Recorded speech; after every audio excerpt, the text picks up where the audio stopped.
오늘은 나를 웃게 하시는 하나님이란 제목으로 창세기 17장 15절에서 27절까지의 말씀을 함께 생각해 보겠습니다.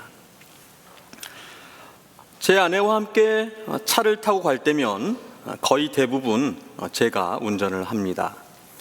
제가 운전 경력도 오래되었고 사고 이력도 적습니다. 지금은 똑같은 운전면허를 가지고 있지만 한국에서 제 아내는 2종 보통 면허였고 저는 1종 대형 면허였습니다. 그런데 같이 차를 타고 갈 때면 운전대는 제가 잡고 있는데 운전은 제 아내가 합니다. 이리 가라 저리 가라, 왜 이 길로 가냐, 브레이크를 밟아라, 너무 급하게 밟았다, 안전거리를 더 두어라, 속도를 줄여라, 선을 맞춰서 주차를 잘 해라. 그러면서 제가 풍덕 운전면허 학원에서 안 배우고 시골 목포에서 배워서 그렇다고 그럽니다. 시골에서 배운 제 운전 실력을 못 믿는 것 같습니다. 아니면 가르치는 선생님이기 때문에 습관적으로 가르치려고 하는지도 모르겠습니다. 반면에 저는 제 아내나 또 아들이나 딸이 운전할 때에 아무 말 하지 않습니다. 운전자를 믿습니다. 운전 기술도, 길을 찾는 판단도, 상황에 따른 대처도 모두 맡기고 조용히 갑니다. 제가 말로 가르치고 간섭한들 운전대는 제가 잡고 있는 것이 아니라 운전자가 잡고 있기 때문입니다. 여러분, 우리 인생도 마찬가지라고 생각합니다. 우리 구주 예수님께서 구원 자동차의 운전대를 잡고 나를 태우고 가십니다. 그런데 예수님께 이리로 가라 저리로 가라 합니다. 너무 느리니 속도를 좀 더 내라고 합니다. 그러다가 또 빨리 가면 브레이크를 밟으라고 합니다. 너무 힘들면 좀 쉬어가자고 그럽니다. 여러분, 주님이 운전하고 계십니다. 주님의 차에 탔으면 주님께 맡겨야 합니다. 우리 주님은 절대 실수하지 않으십니다. 우리 주님은 우리가 어디로 가야 하는지를 아주 잘 아십니다. 제한 속도, 안전거리를 잘 지키십니다. 우리를 죽이려고 운전하지 않으십니다.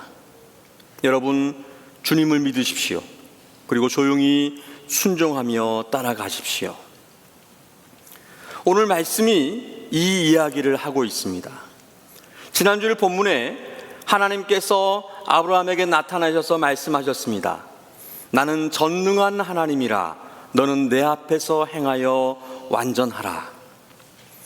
나는 최고의 운전수야. 나만 믿고 나만 바라보고 따라와. 이렇게 말씀하신 것입니다. 그리고 아브라함의 이름을 아브라함으로 바꾸어 주셨습니다. 존귀한 아버지라는 뜻의 아브라함이 열국의 무리의 아버지라는 뜻의 아브라함으로 이름을 바꾸어 주셨습니다.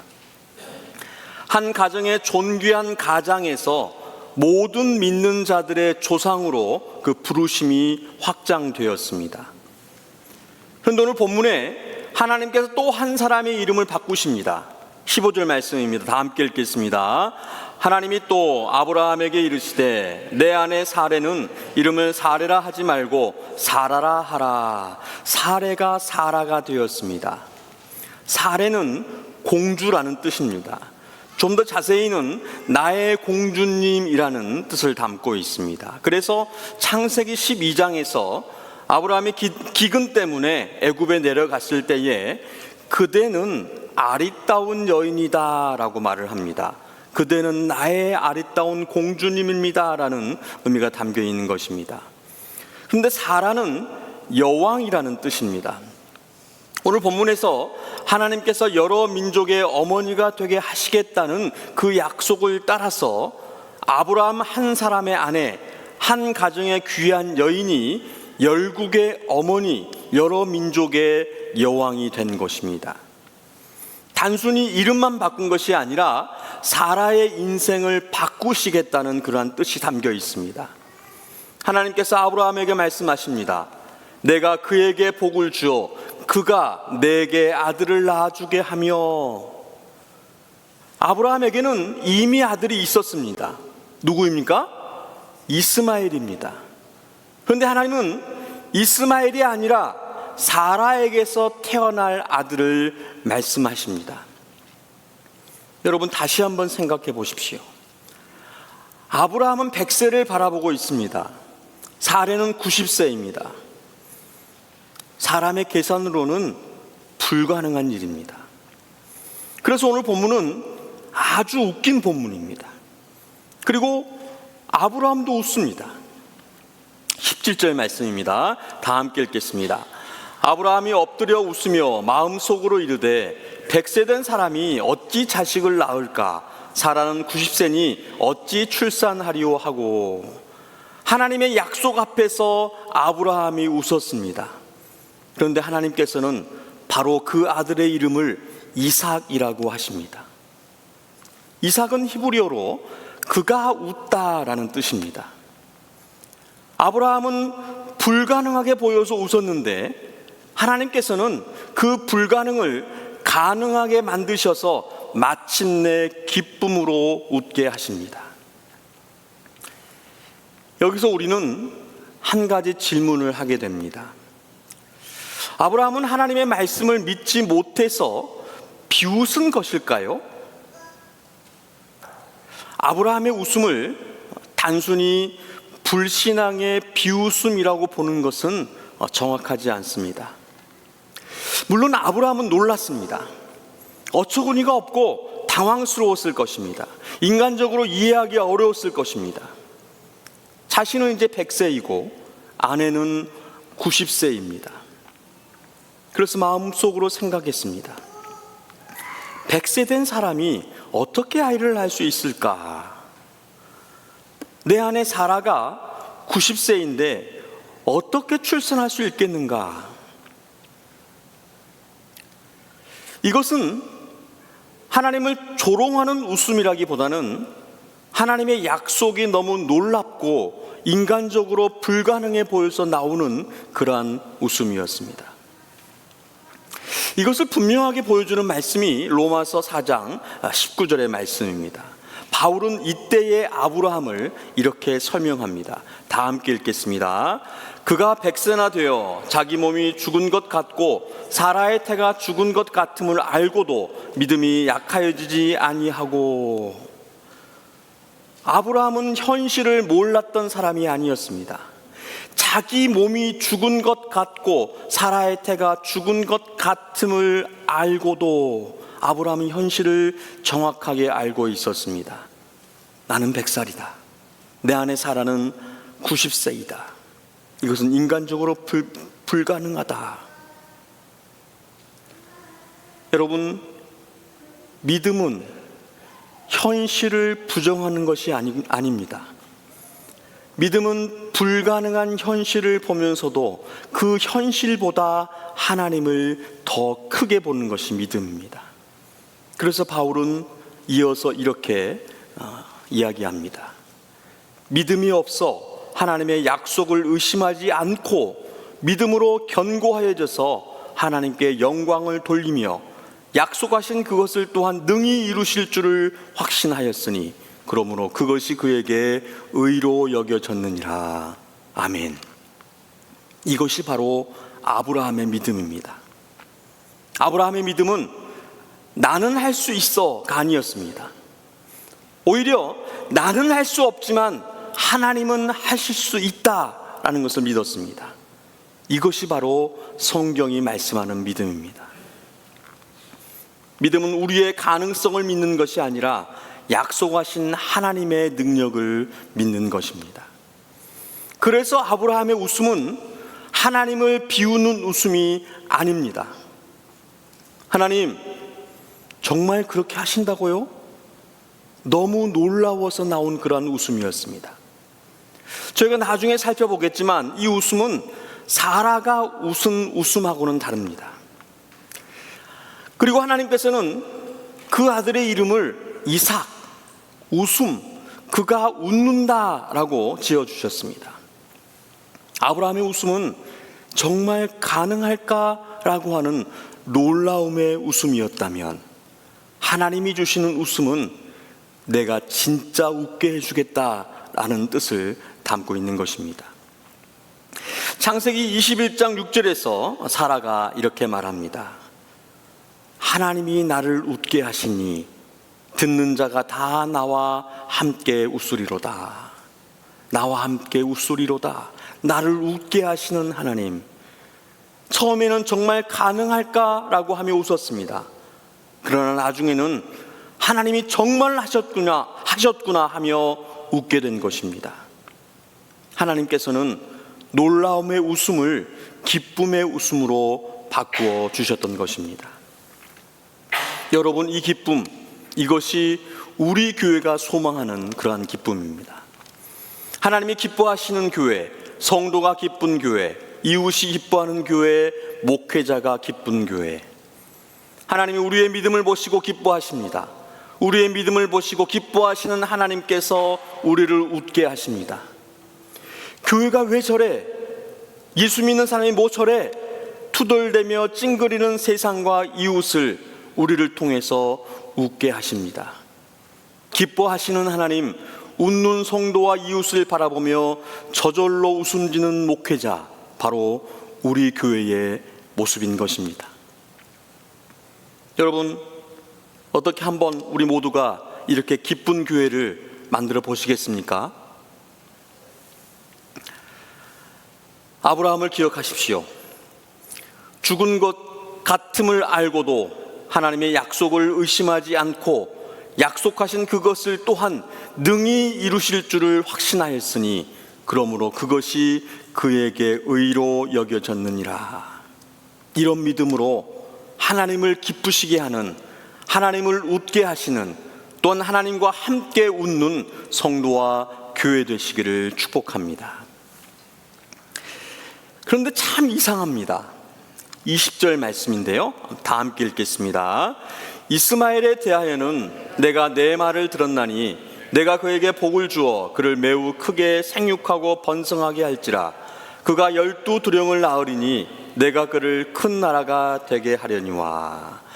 하나님께서 이스마엘에게도 복을 주십니다. 큰 민족을 이루겠다 하십니다. 여러분, 이스마엘은 하나님께서 약속하신 언약의 아들이 아닙니다. 아브라함과 사라가 하나님의 때를 기다리지 못하고 인간적인 방법으로 얻은 아들이었습니다. 그럼에도 하나님은 이스마엘을 버리지 않으셨습니다. 그리고 이스마엘에게 복을 주십니다. 왜 그러셨습니까? 첫째, 이스마엘도 아브라함의 아들이었기 때문입니다.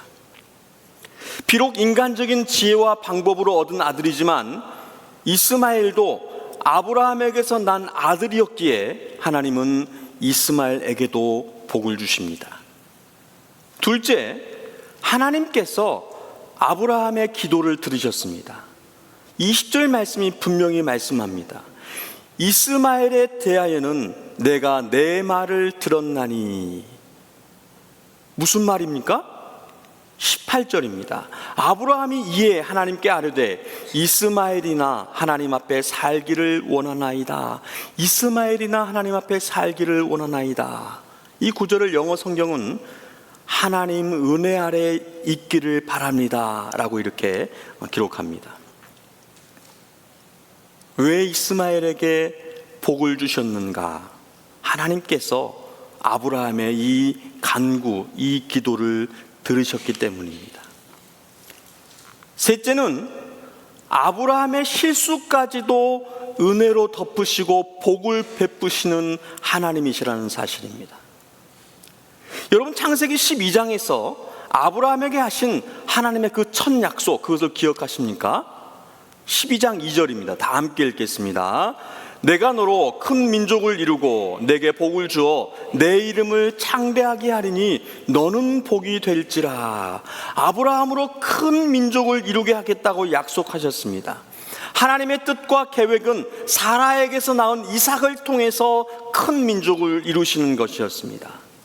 21절에서 이것을 분명히 말씀합니다. 내 언약은 내가 내년 이 시기에 사라가 내게 낳을 이삭과 세우리라. 이런 확실한 하나님의 언약 앞에서 아브라함과 사라는 실수했습니다. 그러나 하나님은 인간의 실수 때문에 당신의 언약을 바꾸지 않으셨습니다. 뿐만 아니라 인간의 실수 속에 있는 그 사람을 함부로 버리시지도 않았다는 사실입니다. 아브라함과 사라는 기다리지 못했습니다. 자기 방법을 선택했습니다. 그 결과 이스마엘이 태어났습니다. 그러나 하나님께서는 이렇게 말씀하시지 않으셨습니다. 내 언약 앞에서 너희 뜻과 계획으로 아들을 낳았으니 이 언약은 파기한다. 그리고 너희 마음대로 얻은 이 아이는 너희의 실수의 결과이니 나는 상관하지 않겠다. 이렇게 말씀하지 않으셨습니다. 하나님은 처음 하신 약속을 바꾸지 않고 끝까지 신실하게 지켜가십니다. 그리고 이스마엘도 돌보십니다. 그에게 복을 주셨습니다. 그의 미래를 준비하셨습니다. 이것이 바로 하나님의 은혜인 것입니다. 우리도 살면서 잘못된 선택을 할 때가 있습니다. 하나님의 때를 기다리지 못할 때가 있습니다. 내 생각이 앞설 때가 있습니다. 그래서 내 계산에 따라서 내 방법으로 살 때가 있습니다. 그리고 결국 예상하지 못한 결과 앞에서 낙망하고 좌절합니다. 그래서 오늘의 말씀은 우리에게 소망이 됩니다. 우리의 실수가 하나님의 주권을 무너뜨릴 수 없습니다. 하나님은 그 약속을 그대로 이루시는 분이십니다. 그러면서도 우리의 실패와 상처 속에서 무한하신 은혜와 사랑을, 긍휼을 베풀고 계시는 것입니다. 물론 이것이 우리가 잘못된 선택을 해도 괜찮다는 그러한 뜻은 아닙니다. 아브라함의 선택에는 분명한 결과가 있었습니다. 그러나 우리의 실패가 하나님의 은혜보다 크지 않고 우리의 실패 속에서도 하나님은 은혜를 베푸신다는 사실입니다. 하나님은 상처 가운데에서도 길을 내시는 하나님이십니다. 이스마엘은 약속의 아들이 아니었지만 하나님은 버리지 않으셨습니다. 아브라함의 실수 중에도 하나님은 언약을 이루십니다. 아니, 하나님께서는 아브라함의 실수까지도 품어 안으시고 약속을 지키시는 것입니다. 우리 하나님은 주권적인 하나님이시며 동시에 자비의 하나님이십니다. 세우신 뜻은 반드시 이루시면서도 우리의 연약함 가운데 있는 사람들을 외면하지 않으시는 하나님이시라는 사실입니다. 그러므로 우리의 실패 때문에 절망하지 말고 하나님의 약속을 다시 붙잡아야 합니다. 우리의 실수보다 크고 우리의 실패보다 깊은 하나님의 은혜를 바라보시기를 축복합니다. 아브라함에게 말씀을 마치신 하나님은 그를 떠나서 올라가셨습니다. 이제부터 진짜 믿음의 모습을 성경이 말씀합니다. 바로 아브라함의 순종입니다. 하나님이 아브라함과 말씀을 마치시고 그를 떠나 올라가셨더라. 그리고 다음 절 23절에 뭐라고 말씀합니까? 이에 아브라함이 하나님이 자기에게 말씀하신 대로 이 날에, 아브라함이 어떻게 해요? 말씀하신 대로. 언제요? 이 날에. 아브라함은 미루지 않았습니다. 지난 주일에 살펴본 17장 상반부에서 하나님께서 아브라함에게 명령하신 그 할례를 하나님이 떠나시자마자 즉시 그 날에 시행한 것입니다. 이스마엘에게 할례를 행했습니다. 자신도 할례를 받았습니다. 집에서 태어난 모든 사람, 돈으로 산 모든 사람, 집안의 모든 남자에게 할례를 행했습니다. 아브라함이 그의 포피를 벤 때는 99세였고 그의 아들 이스마엘이 그의 포피를 벤 때는 13세였습니다. 그리고 다음 절 26절에서 27절은 다시 한번 반복합니다. 그날에 아브라함과 그 아들 이스마엘의 할례를 받았고 그 집의 모든 남자 곧 집에서 난 자와 이방 사람에게서 돈으로 산 자가 다 그와 함께 할례를 받았더라. 모세가 의도적으로 반복해서 기록했습니다. 왜냐하면 강조하기 위해서, 아브라함의 믿음이 이제 행동으로 나타난 것을 강조하기 위해서 반복해 기록했습니다. 17절에서 아브라함은 웃었습니다. 18절에서는 이스마엘이나 라고 말했습니다. 그러나 하나님의 말씀을 들은 뒤에는 즉시 순종한 것을 성경이 분명히 말씀합니다. 여러분, 이것이 중요합니다.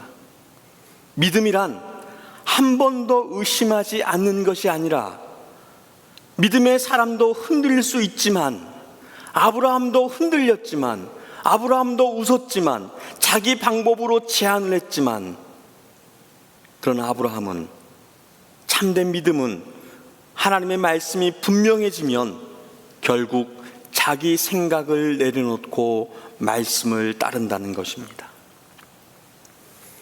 우리는 종종 이렇게 생각합니다. 나는 의심이 있어서 믿음이 없는 것 같아. 여러분, 반드시 그렇지 않습니다. 믿음이 있으면 질문이 생길 수도 있습니다. 이해되지 않는 것도 있습니다. 보십시오, 아브라함도 그랬습니다.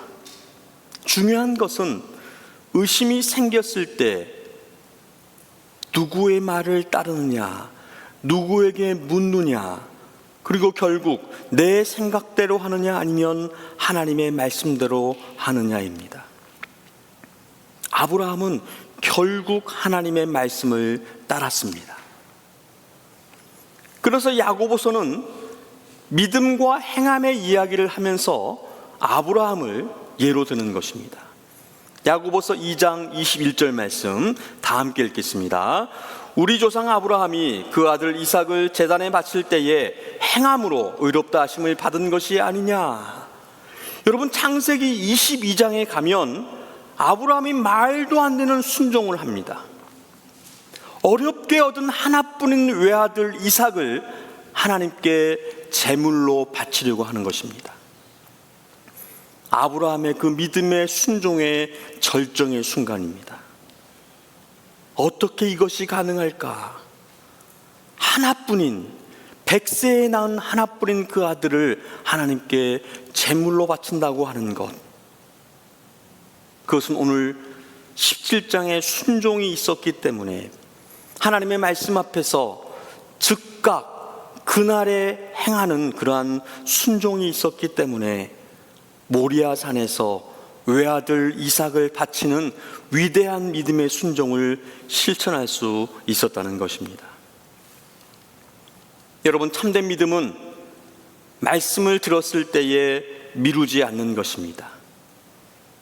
아브라함은 내일 하지 뭐, 아직 마음의 준비가 되지 않았어, 이렇게 하지 않았습니다. 이날에 했습니다. 여러분, 혹시 하나님께서 이미 말씀하셨는데 미루고 있는 순종이 있습니까? 끊어야 할 죄가 있는데 계속 미루고 있습니까? 누군가를 사랑하지 못하고 미워하면서 용서를 미루고 있습니까? 시작해야 할 섬김이 있는데 미루고 있습니까? 회복해야 할 예배가 있는데 미루고 있습니까? 성경을 읽고 기도해야 한다는 것을 알면서도 미루고 있습니까? 하나님의 말씀은 우리가 기분 좋을 때에만 순종하는 것이 아닙니다. 형통할 때에만 순종하는 것이 아닙니다. 여유가 있을 때에만 순종하는 것이 아닙니다. 무엇을 얻기 위해서 순종하는 것이 아닙니다.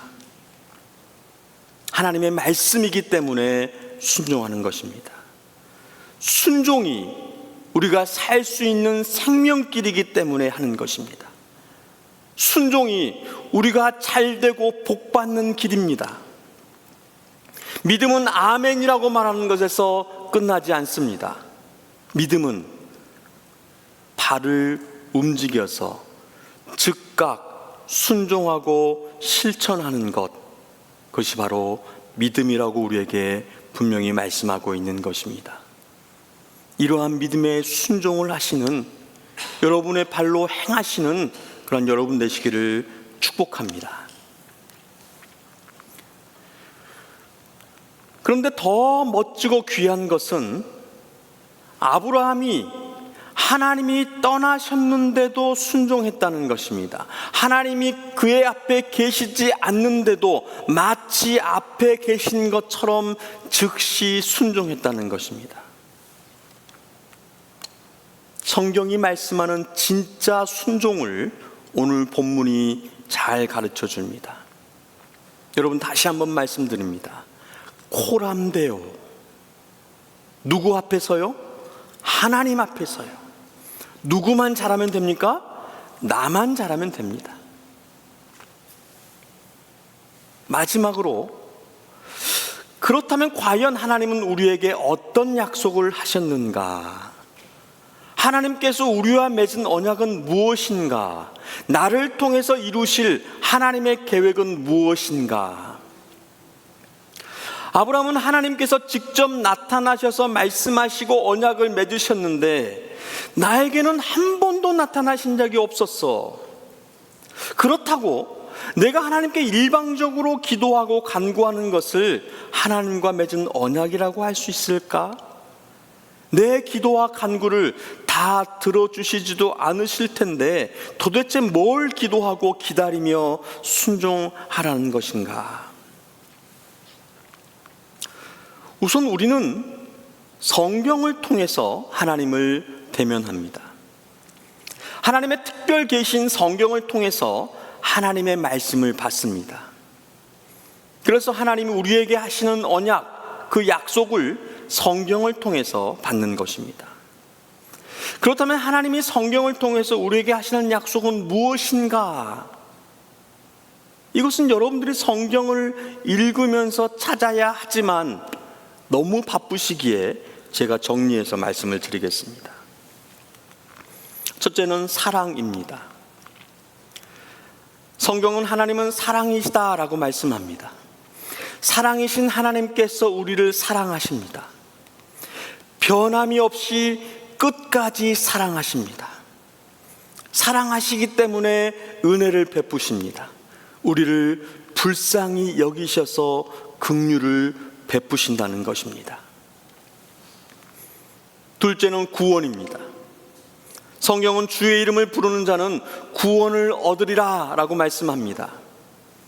성경은 인간 구원 역사를 기록한 책입니다.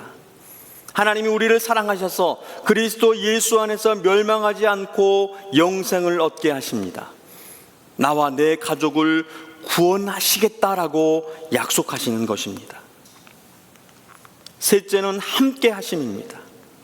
성경은 우리 주님께서 세상 끝날까지 항상 함께 하신다고 말씀합니다. 구주 예수 그리스도께서 우리를 보호하시고 우리를 인도하시고 우리를 가르치십니다.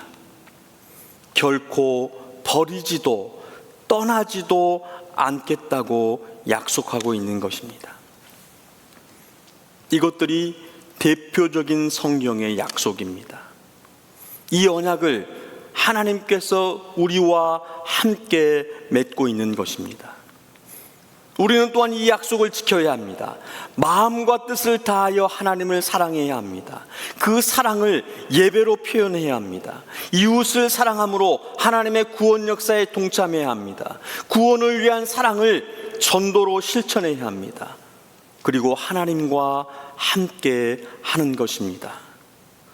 우리 주님의 손을 꼭 붙잡고 언제든지 어디서든지 주님의 말씀에 순종하며 내가 가는 곳, 내가 사는 곳에 하나님 나라를 이루어가는 것을 말씀하는 것입니다. 여러분, 오늘 말씀을 한번 정리해 보겠습니다. 하나님의 약속은 우리의 가능성이 아니라 하나님의 능력으로 하나님께서 이루십니다. 아브라함이 100세였습니다. 사라가 90세였습니다. 하나님께서 말씀하십니다. 내가 복을 주겠다. 내가 복을 주겠다. 우리의 부족함보다 하나님의 능력이 큽니다. 우리의 실패보다 하나님의 은혜가 큽니다. 우리의 불가능보다 하나님의 약속이 큰 것입니다. 둘째는 하나님은 우리의 실수까지도 사용하셔서 언약을 이루시고 복이 되게 하십니다.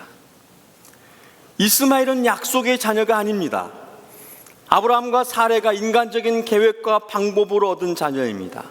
그러나 하나님은 아브라함과 사레를 버리지 않으시고 아브라함과 사라로 부르셔서 언약을 끝까지 이루셨습니다.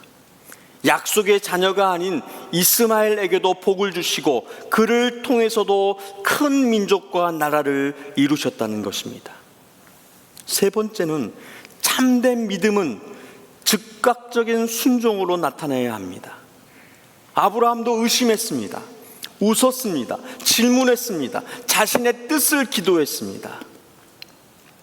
그러나 하나님의 말씀을 들었을 때에 마침내 즉시 순종했다, 성경은 말씀하는 것입니다. 그의 믿음이 완전해서 순종한 것이 아닙니다. 하나님이 신실하시기 때문에 아브라함은 믿음으로 순종한 것입니다. 하나님께 사랑하시는 여러분, 우리 인생에서도 17절의 웃음이 있을 수 있습니다. 하나님, 그게 가능하겠습니까? 우리 아이가 정말 변하겠습니까? 우리의 가정이 다시 회복될 수 있겠습니까? 이 문제가 풀릴 수 있겠습니까? 우리 교회를 통해서 하나님께서 정말 큰 일을 하실 수 있겠습니까? 나 같은 사람이 정말 쓰임받을 수 있겠습니까? 우리는 현실을 바라보며 웃습니다. 그러나 하나님은 이렇게 말씀하십니다. 나는 전능한 하나님이다. 너의 그 웃음을 내가 이루어서 진정으로 웃게 하겠다. 하나님은 우리의 놀람의 웃음과 의심의 웃음을 감격과 감사의 웃음으로 바꾸시는 하나님이십니다. 우리가 원하는 모든 것을 다 주신다는 그런 뜻은 아닙니다. 성경은 그런 약속을 하지 않습니다. 그러나 한 가지 확실한 것은 하나님께서 약속하신 것을 반드시 이룬다는 사실입니다. 아브라함이 하나님의 약속을 완벽하게 붙들어서 이삭이 태어난 것이 아닙니다. 아브라함은 흔들렸습니다. 사라도 흔들렸습니다. 그러나 하나님은 흔들리지 않으셨다는 것입니다. 여기에 우리의 소망이 있습니다. 우리의 믿음이 강해서가 아니라 약속하신 하나님이 신실하시기 때문에 우리가 소망을 가질 수 있는 것입니다. 우리가 붙들어야 할 것은 나의 믿음의 크기가 아니라 바로 하나님의 신실함을 붙들어야 합니다. 혹시 오늘 우리 인생 가운데에 아직 이삭이 보이지 않습니까? 하나님의 응답이 보이지 않습니까? 너무 오래 기다리셨습니까? 오늘 말씀을 기억하십시오. 아브라함은 100세였고 사라는 90세였습니다. 하지만 이것은 하나님께 아무런 장애물이 되지 않았습니다. 인간의 끝은 하나님의 끝이 아닙니다. 우리의 불가능은 하나님의 불가능이 아닙니다. 그렇기 때문에 조급해서 이스마엘을 만들지 마십시오. 말씀을 붙드시고 기도하고 기다리십시오. 그리고 순종해야 할 것이 있다면 이날에 바로 즉시 순종하시기 바랍니다. 그러면 때가 되었을 때 우리는 반드시 고백을 할 것입니다. 하나님께서 하셨습니다. 하나님이 나를 웃게 하셨습니다.